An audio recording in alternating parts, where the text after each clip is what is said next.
How's it going, guys? Welcome back to the crypto stream. I wanted to make a video to discuss something that's a very serious matter that's been weighing heavily on my mind and my heart over the last couple of days and weeks in regards to crypto. As many of you are aware, it appears that the crypto market has taken a turn for the better. We've been struggling over the last weeks, months, trying to get the crypto market to get a breather and go back up and moon. But with that comes its challenges. And with the bear market or crypto winter, as most people think we were in or are in currently, coming out of that, there are challenges. And those challenges are related to centralized exchanges going under or filing for bankruptcy, aka pausing transactions, temporarily or permanently suspending people's ability to make transactions, sell their crypto, withdraw their assets or the value of those assets, so that they can take their earnings and secure those earnings.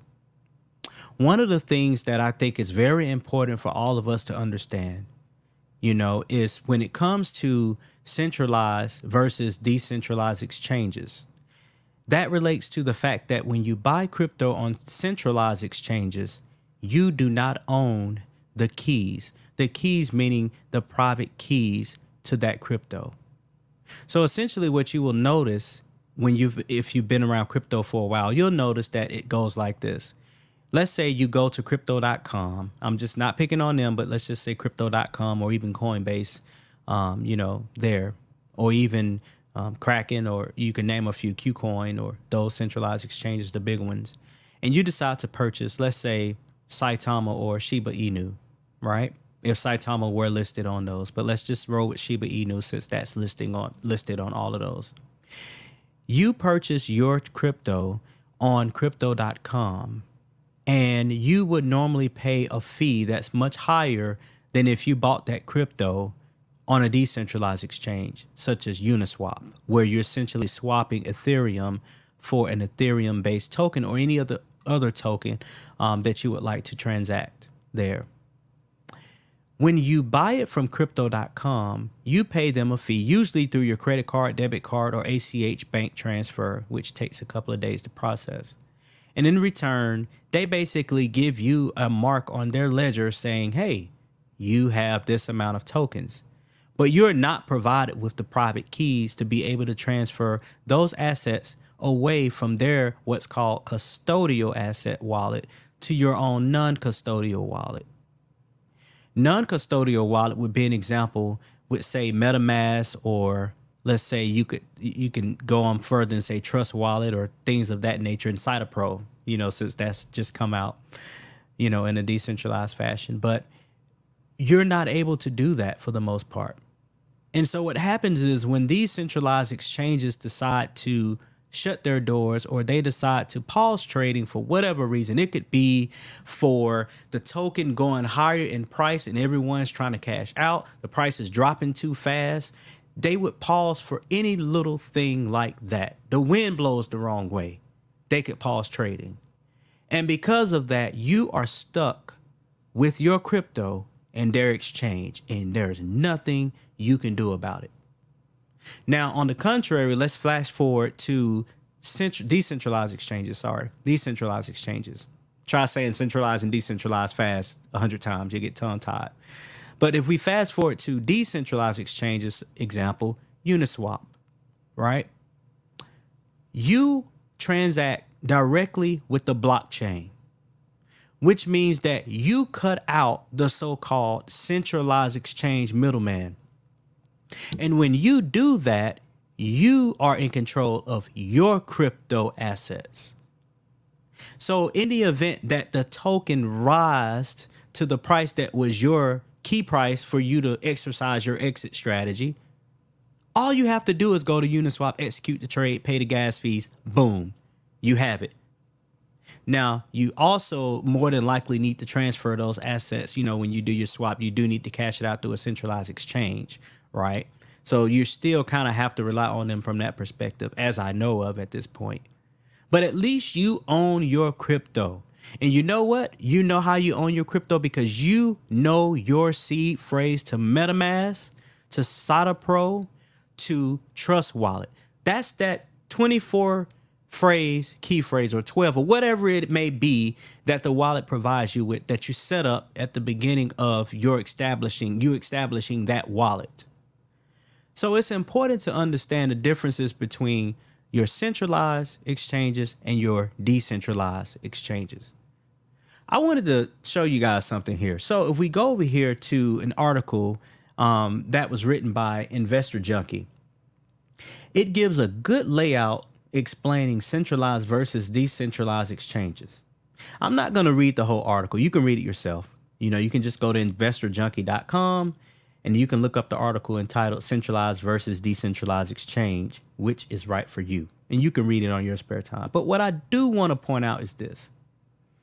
A centralized exchange is a crypto trading platform that facilitates transactions between users and the blockchain. A decentralized exchange facilitates trading peer-to-peer using smart contracts. So in other words, you are interacting directly with the blockchain, with the contract. There is no middleman such as a centralized exchange, aka crypto.com. For users just getting into crypto, a centralized exchange is more user-friendly, but it costs more. We covered that. Decentralized exchanges are cheaper, but can be more confusing to navigate, and that's namely because of the swapping. That is a concept that many find difficult to learn. So if we move along further, we'll notice that here, there is something that was written that I thought that was very good to point out. And it was this. By contrast, decentralized exchanges never take custody of your crypto. Instead, they allow users to connect their own crypto wallets, so you maintain full control of your assets whenever you need to execute a transaction.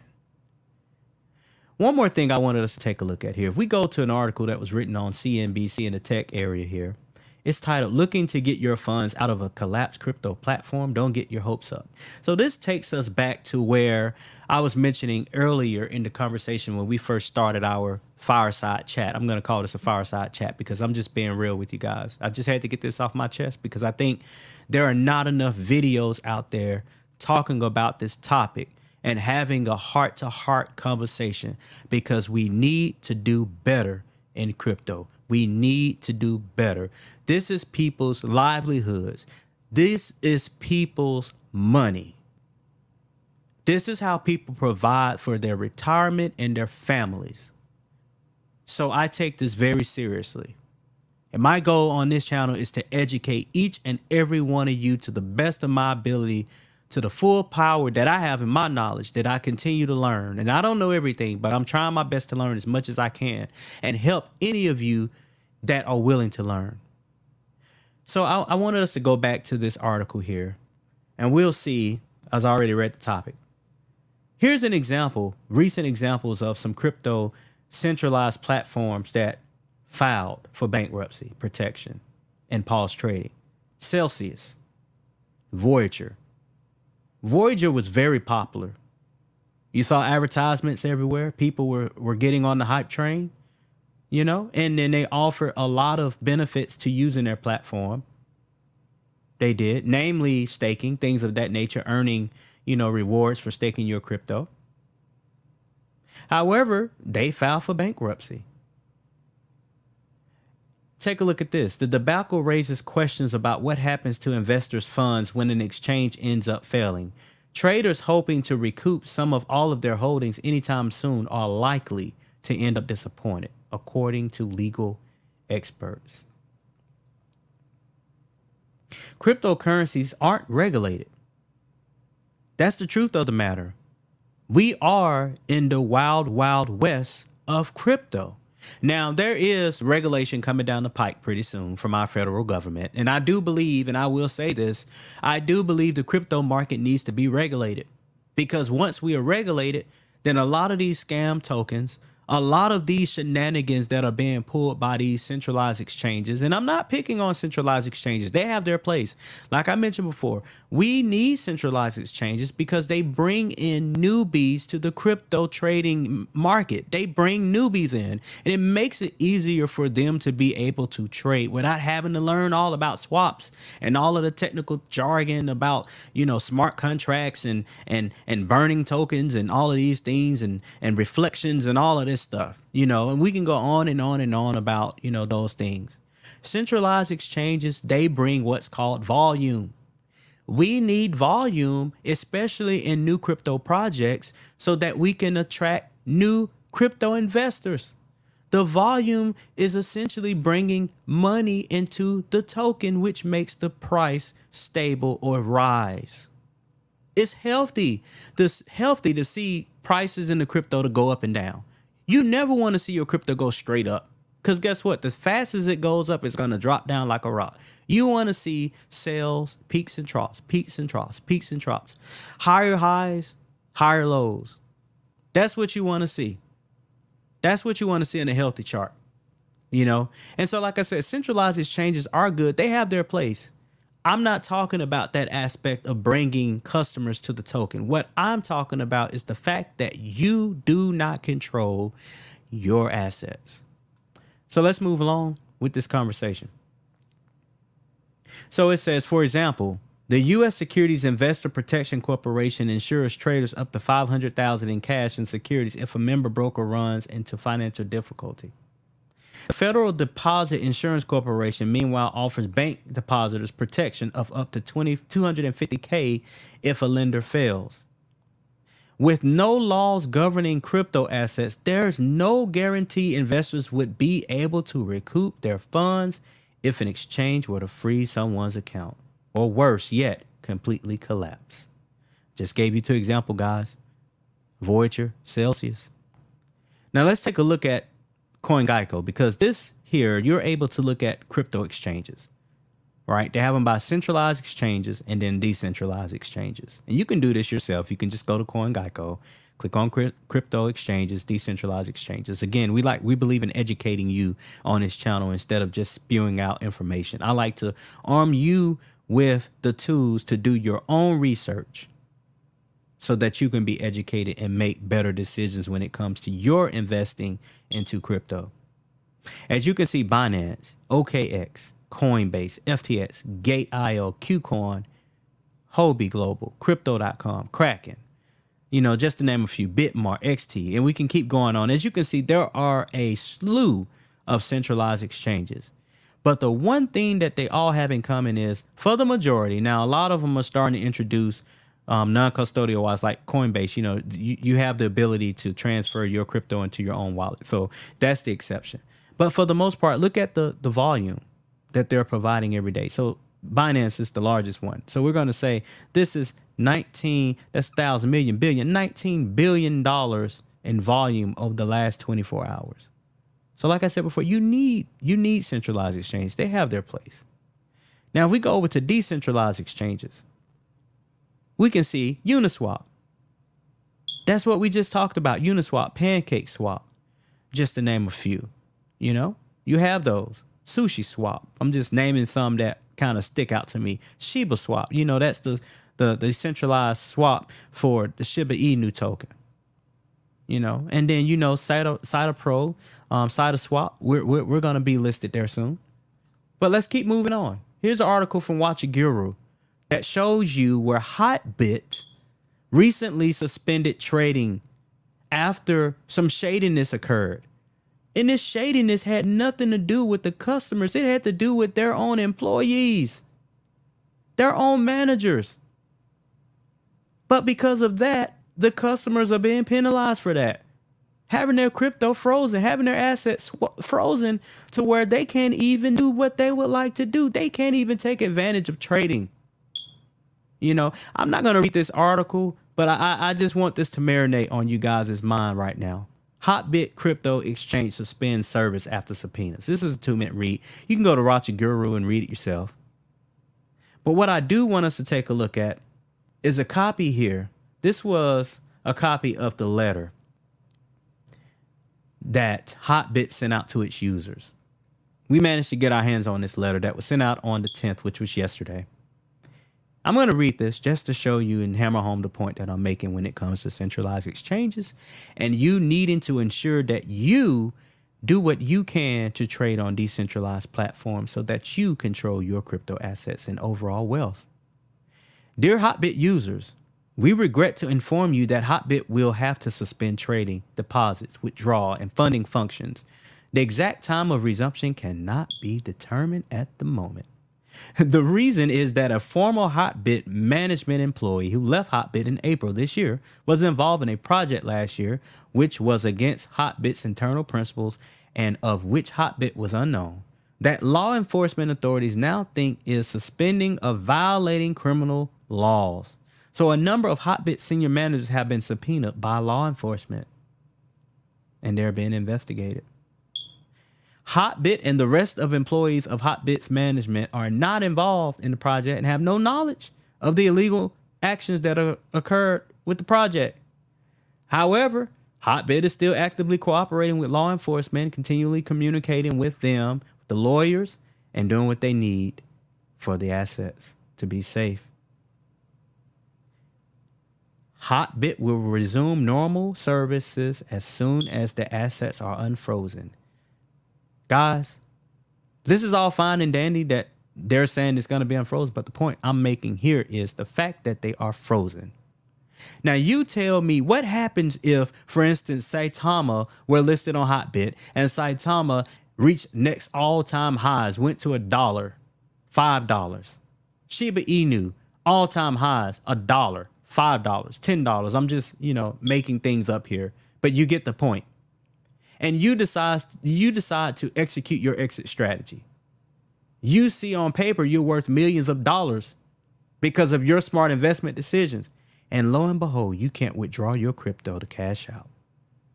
Wouldn't that be a sad day? Ladies and gentlemen, that would be a sad day. We move on to this article here for Voyager Digital, where they suspended all of their trading and deposits and withdrawals. Voyager ended up filing for bankruptcy. I'm not going to read this article. You can read it yourself. It comes from fintechfutures.com. You can just type in Voyager bankruptcy and you can find this. So Voyager suspending trading. And last but not least, this is really the nail in the coffin. As of June, Gemini, the exchange founded by billionaire twins, said it would cut 10% of its 1,000 employees, and exchanges Crypto.com and BlockFi said they would lay off 5 to 20% of their workforce. Okay.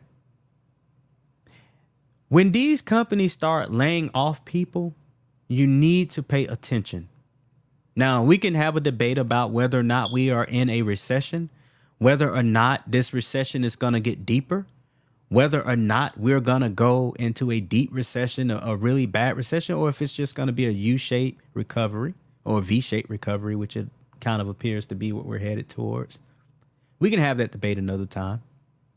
The point I wanted to hammer home in this conversation was about protecting you and your financial investments into crypto.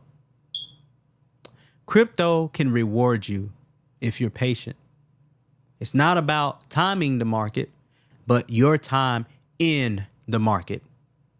One of the quotes that I love from Warren Buffett is, when they are greedy, you be fearful. And when they are fearful, you be greedy. And what that essentially means is, when the bull market is here, if you've done your due diligence and you've done what you should be doing, investing in those strong crypto projects, being diligent, dollar cost averaging in, throwing a little money here, throwing a little money there, not financial advice. I'm not giving you that, but I'm just telling you about what I do for my family. When the bull market comes back, that's the time to take profit. But wouldn't it be a sad day if the bull market were here and you met your exit strategy point and you became a millionaire on paper, but then your assets were frozen by a centralized exchange? The trading was halted to prevent them from losing too much of the liquidity, or them losing too much revenue, or things of that, whatever, or the wind blew from the west too hard, or whatever excuse they may come, or the rainbow shine too bright. You know, I'm being facetious here, but you get the point. That would be a sad time.